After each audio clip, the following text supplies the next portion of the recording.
o qədər aldadanlar var ki. Yalandan and içənlər Peyğəmbər öz sağlığında deyil bunu. Peyğəmbərin dövrəsində sahabələr var idi. Onlara Peyğəmbərə sual ver, ya Resulallah, bizdən yaxın sənə kim ola bilər? Sağında solunda əyləşmiş. Belə bir adamlar var, dedi var, olacaq. Sizdən də yaxın dedilər, kimdir olar? Dedi bir dövr gələcək ki, illər keçəcək, məni görməyən tutalım, bizi nəzərdə tutur.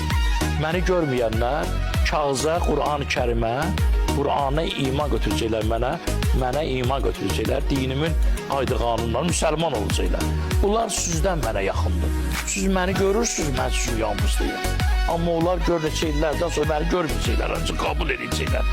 Siz mənə yoldaşsınız, əshabsınız. Onlar mənim qardaşımdır, bizim üçün deyil, onlar mənə qardaş. Sual verdi bir nəfər ki, bunların içində oğurluq eləyən olacaq? Dedi, bəli, olacaq. Oğurluq eləyən olacaq. Amma peşman olsa, tövbə eləsə, Allah onu bağışlayacaq. Biri də sual verdi ki, bunların içində şərab içən olacaq, şərab haramdır.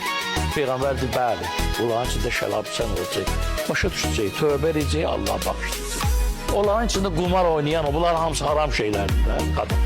Bir də ha, olacaq. Saydılar da olacaq, amma başa düşəcək, tövbə edəcək, bağışlayacaq. Saydılar, gəldim yalanın üstünə. Ya Resulallah, onların içində yalan danışan olacaq. Peyğəmbər cavab vermədi. Durdu ayağa, əbasını çəkdi başına. Kanı qaraldı bizim dilimizdə, halı değişdi. Dedilər, ya Resulallah, cavab vermədim. Dedi ki, yalan danışan mənim ümmətimdir. Yalana çarə yoxdur, tövbə yox.